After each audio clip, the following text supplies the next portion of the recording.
Sleep is one thing that affects everything. It affects how you look, how you feel, how you perform as an athlete, how you perform in life as a spouse, a parent. Everything falls under the umbrella of like your sleep affects it. And in this podcast, we're going to talk about 6 ways that you can improve your sleep tonight. Stick around. Welcome to the CrossFit Edwardsville Community Podcast, where we hear and learn from our coaches, CrossFitters, and Glen Ed community leaders.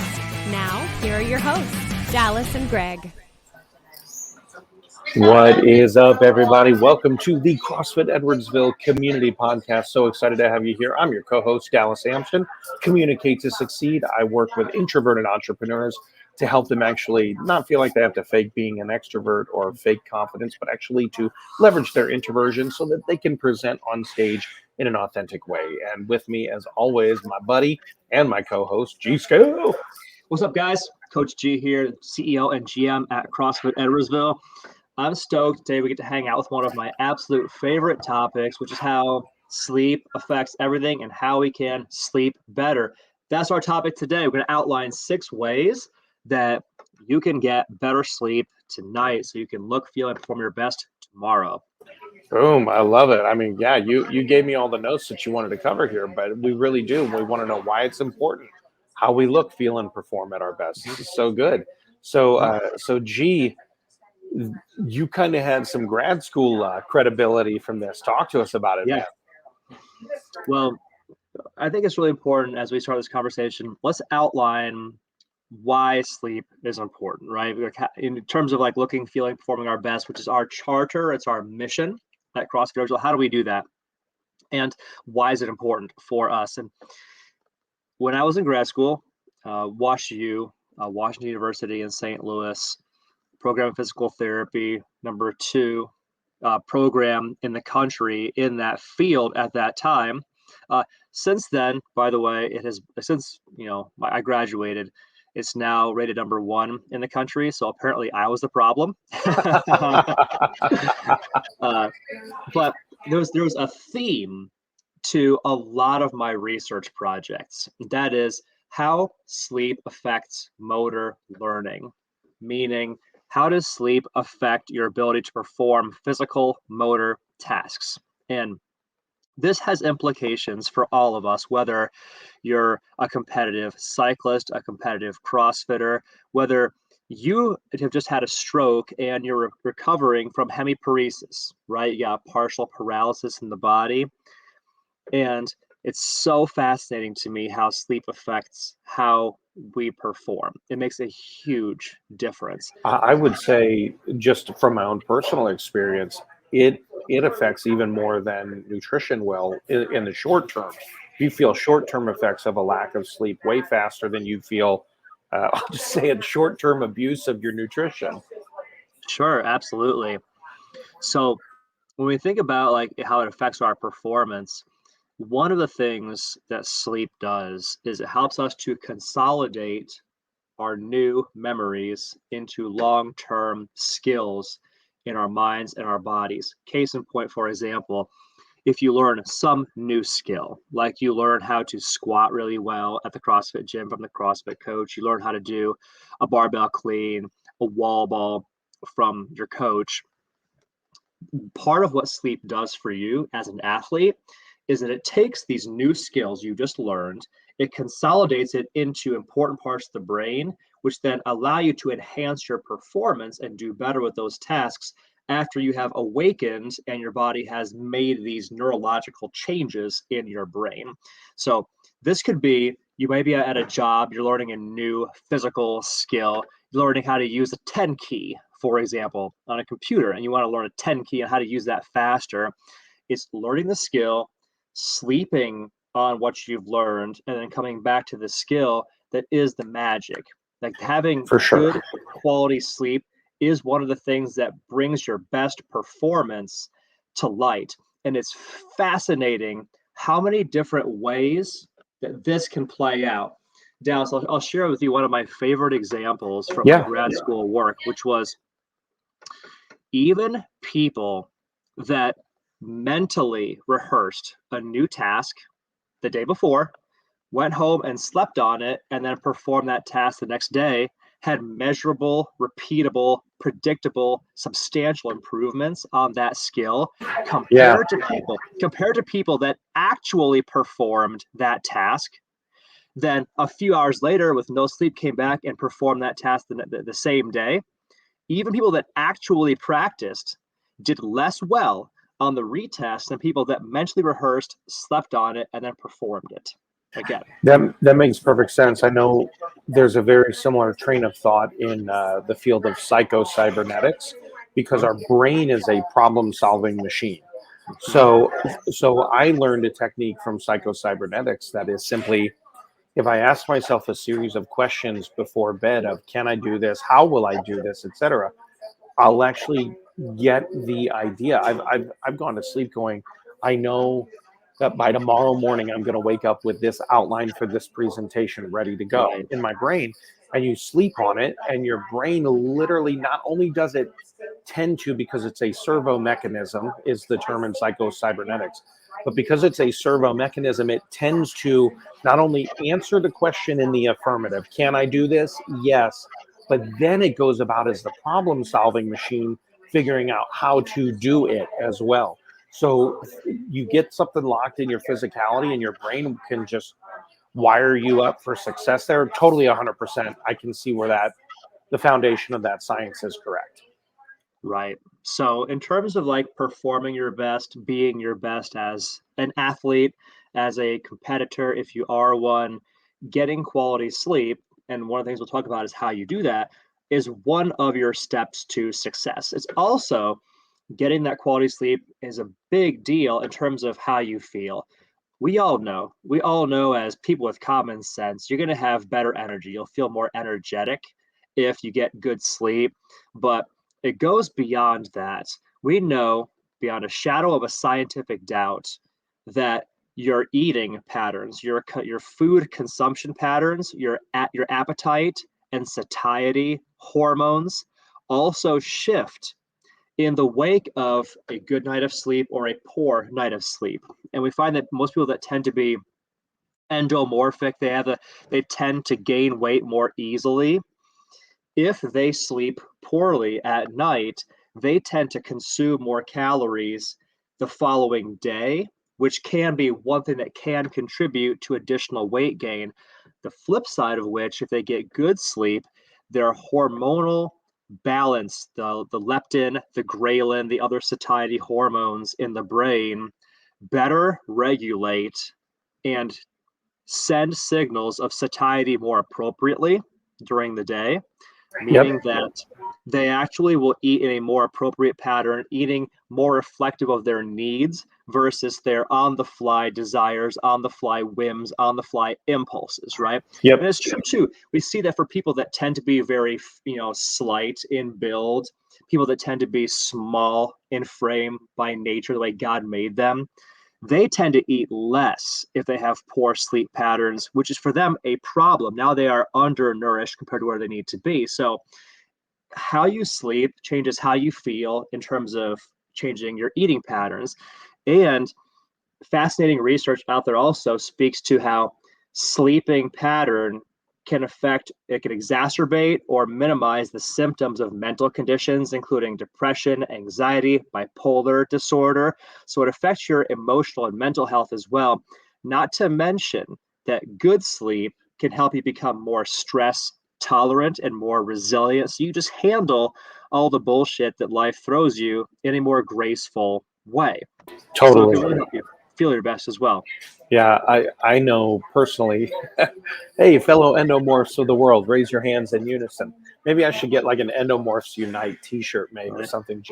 I know for sure. I can speak specifically to that.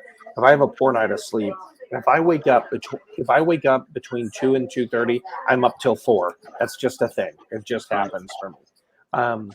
And I might be able to, quote, power through. And I think this is what we think we can do.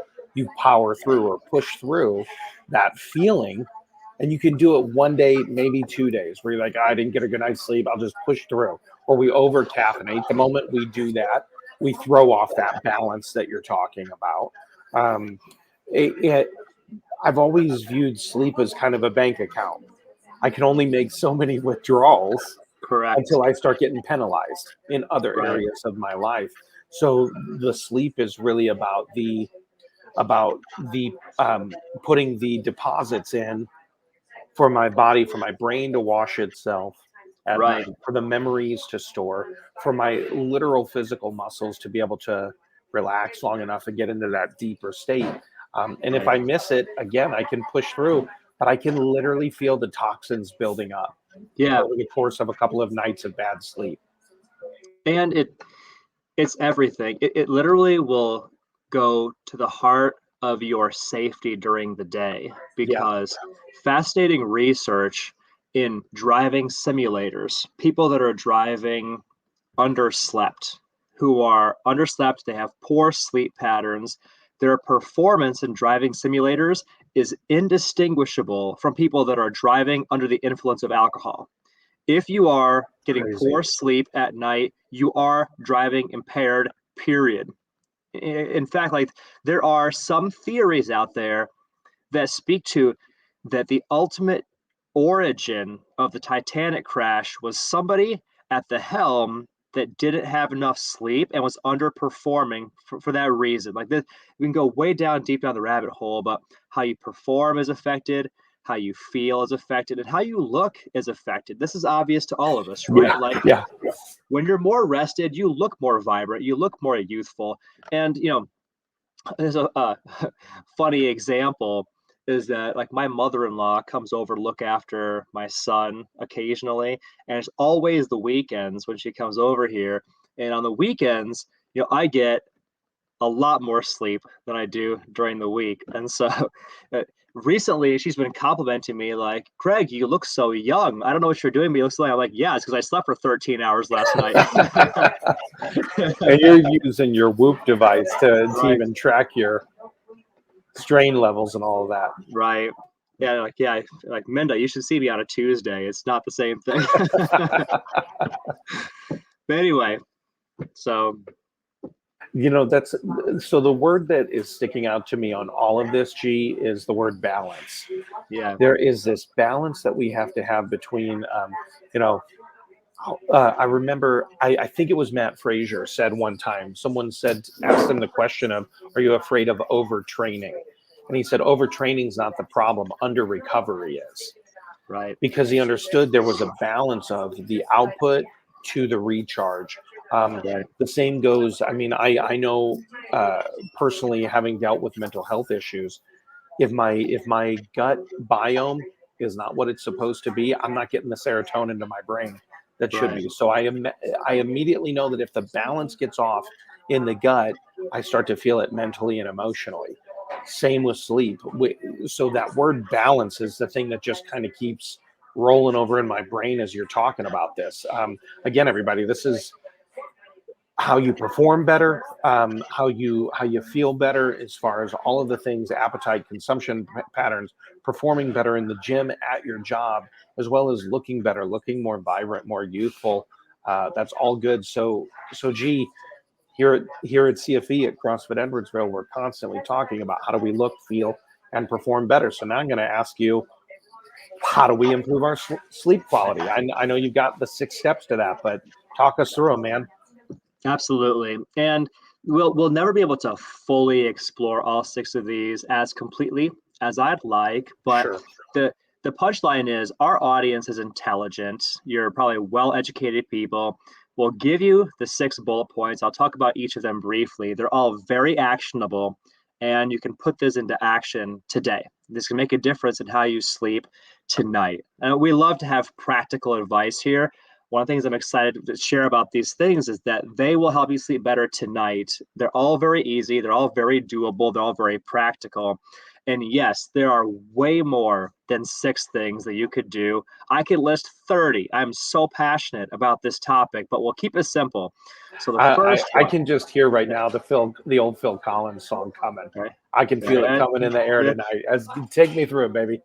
All right, so first up is being active 3 to 5 times a week, or hell, just say being active today. I have been known to make a slightly tongue-in-cheek joke that If you have a hard time sleeping at night, you did not work hard enough during the day. And I say that with a little bit of jest, understanding that insomnia is a real thing, and and a lot of things play into this. But the more active you are during the day, the more you push yourself physically, whether it's in a CrossFit workout, whether it's on a hike, whether it's playing soccer with your kids, the more you push yourself, the more your body receives the signal, okay, I've done work, I need to rest. I have the output, now I need to have that recharge time as well. And I definitely know, this is purely anecdotal, the days where I work out harder, I definitely sleep better that night as well. We hear the same from our clients. A very common refrain, if we ask our clients, hey, what are some of the things that you experience? What are the benefits you experience from CrossFit? Like, hey, I sleep better at night. I sleep better at night. Because like when you're hitting the gym hard, you're doing a smart, intelligent workout, a hard workout, your body recognizes and responds saying, hey, I need more sleep and better sleep, which by the way it's the duration of sleep, and it's also the nature of sleep. What sleep phases are you in? Are you in the more restorative phases of sleep? Rigorous exercise contributes to both the duration and the nature that you need for restorative sleep. That is the first thing. I love that. It makes me think too, if you struggle with that, it's because you have like energy left undone. Mm-hmm. And so again, it's that word balance. It's finding the right amount of output so that your body says, great, plug me in and we'll refuel the tank. Absolutely. So that's good. So being active is obviously part of it. What would you say number 2 is, G? Number 2, black out the bedroom. No light whatsoever. Not blackout drunk. Black out the drunk. bedroom. Yeah. And what we're saying is that every ounce of light there is in your room can directly contribute to a compromise in your sleep quality. And this is all lights. This might be like your cell phone being on the nightstand next to you, lighting up when some kind of alert goes off. This might be blinds in your room. Having transparent blinds versus blackout blinds can make a meaningful difference in the quality of your sleep. Having an alarm clock with lights there, having a night light on, any and all of this light can compromise your sleep quality. I recommend that you try and minimize or eliminate all light in the room so that you have a consistent signal to your brain. You probably have heard of those alarms that wake you up by gradually increasing the light. I have one. I have one of those now. Yeah, they're fantastic, right? Because the presence of light is a signal to the brain that awake activities are appropriate now, right? So the more light you have in the room, even if it's a very little bit of light, your body is getting a signal that maybe I should be awake and alert right now, versus a pure blackout is a 100% consistent signal to your body, time to shut down, time to rest. I totally can say those morning lights are fantastic. I actually learned about it from Matt Frazier in an interview he did. I think it was when he was on Rogan. He talked about CrossFit Games champion Matt Frazier. Yeah, if you don't know, now you know. In case you don't know, and he talked about the fact. And so ours starts, and it's like a 15-minute sunrise in our room, and then birds start chirping when the actual alarm time gets hit. When that happens, I'm usually alert before the birds start chirping. But it's such a nice thing. It's so hot. Oh yeah, it's one of my favorite ways to wake up, and especially now, I've also adopted, and I don't know if this hits to one of your noises or to one of your points here. I now have a weighted blanket as well that I like to use. And I put that baby on and I am out in minutes compared to what I used to be. So just find the ways to set up your environment, everybody, that is conducive environmental, to deep rest for sure. All right, so we got number 1, we have be active. Then number 2, we got black out your bedroom. What do we got for number 3 here, G? Number 3 is to use white noise to your advantage. And as we go into this, there's a term that I want to introduce to our audience here, which is threshold of disturbance. If you're not familiar with this term, threshold of disturbance is the amount of noise that it takes to wake you or disturb your sleep or break your sleep. Even if you're not going from fully like sleep to fully awake, a disturbance in your sleep can be triggered if the amount of noise around you is over the threshold of disturbance. Is this all making sense so far, Dallas? I've never heard this, but as a parent, I can tell you it's 100% true. Like Yeah, there's a point where I'll sleep through the kids coming in, but you're right. Once it gets to a certain level, I'm like, what is going on? Yeah, that it makes breaks your perfect sense. pattern. It Threshold of breaks your pattern. disturbance. I love that. Yeah, so white noise in your room, whether it be a fan being on in the room, or there's a cell phone app I'm a very big fan of called Infinite Storm. Infinite Storm has a lot of different pure white noise you can play in the background, from classic storm to rain on a tin roof, et cetera, et cetera. Pick your flavor. But the punchline is, if you have a white noise maker of some sort in your room, an air conditioner's running, whatever it is, if you have a white noise maker running in your room when you're sleeping, your threshold of disturbance goes up, which means that all the noise that happens down here now does not affect you. If your threshold of disturbance is down, it's lower because you have a very quiet room when you're sleeping. Anything, even things you're not even aware of, the dog down the street Right. barking, maybe you never actually cognitively recognize there's a dog barking, but the dog's barking does break your sleep. It takes you out of phase A to phase B in your sleep, and your sleep is less restorative. So having some kind of white noise maker is almost like a buffer or an insulation between you and all the interruptions that threaten your sleep. Your neighbor mowing his lawn too early in the day out in the Right. morning, right? Right. Your kids getting up and going to the bathroom, making noise, turning on a TV, any of 1,000 things. You want that buffer, that protective insulation layer between you and your sleep, but between interruptions to your sleep. Use white noise to your advantage. I like that one a lot.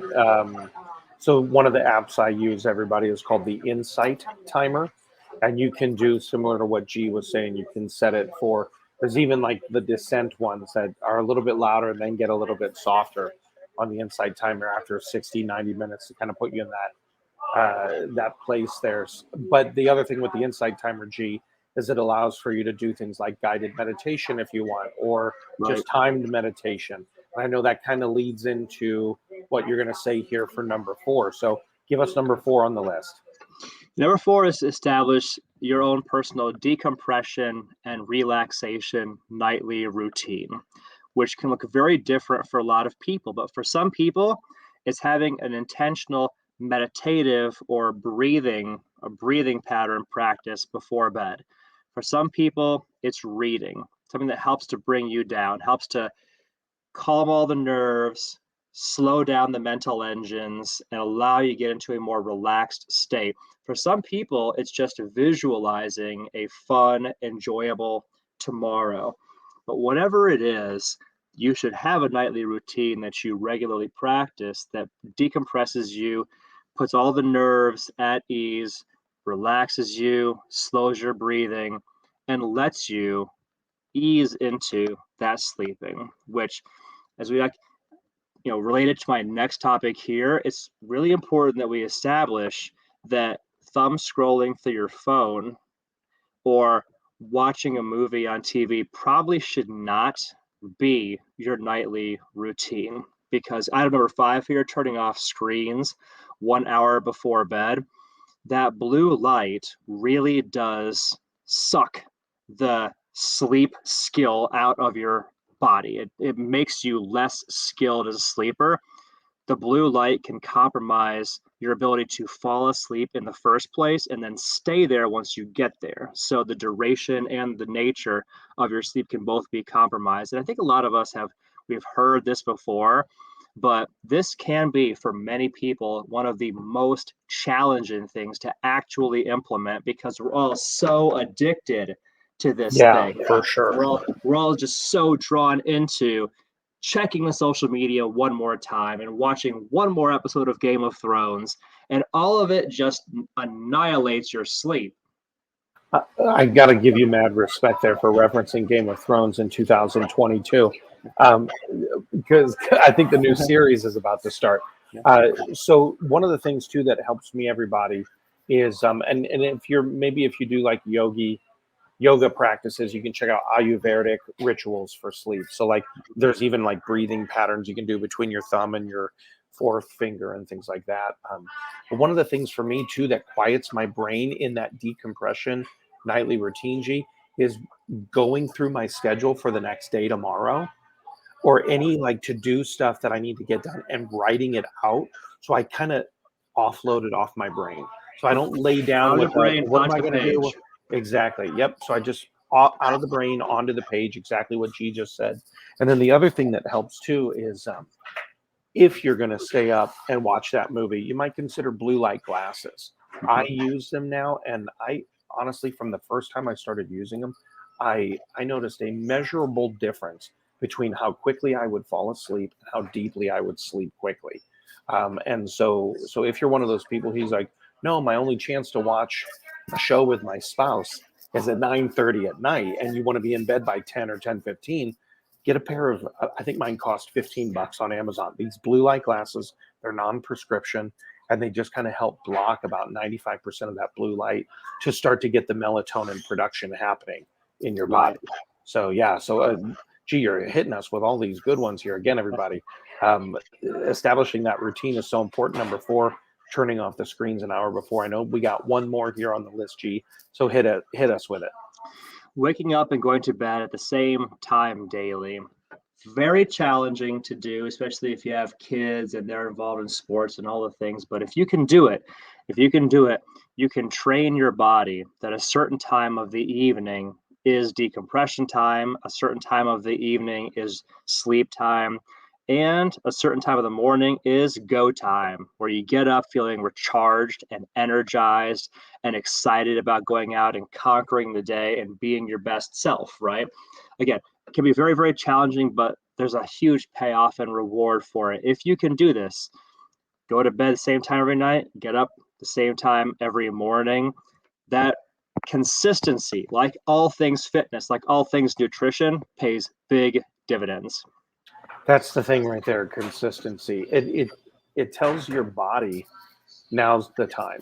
And you just start to establish that. When one night it's midnight, and the next night it's 9:30, and the next night it's 10, and then the next night it's midnight again, your body's like, we don't know what to do. Same on and the waking up, even if you've gone to sleep late, waking up at the same time.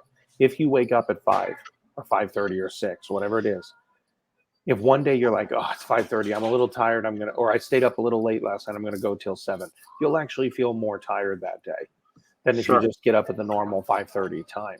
Lose that hour and a half and make it up on the weekend or whatever, deposit later. But it just sets those biorhythms. Those are so important. I know this because of, again, my wife's yoga practices. But so those are the 6 tips, but I believe, G, you've got a bonus tip for us.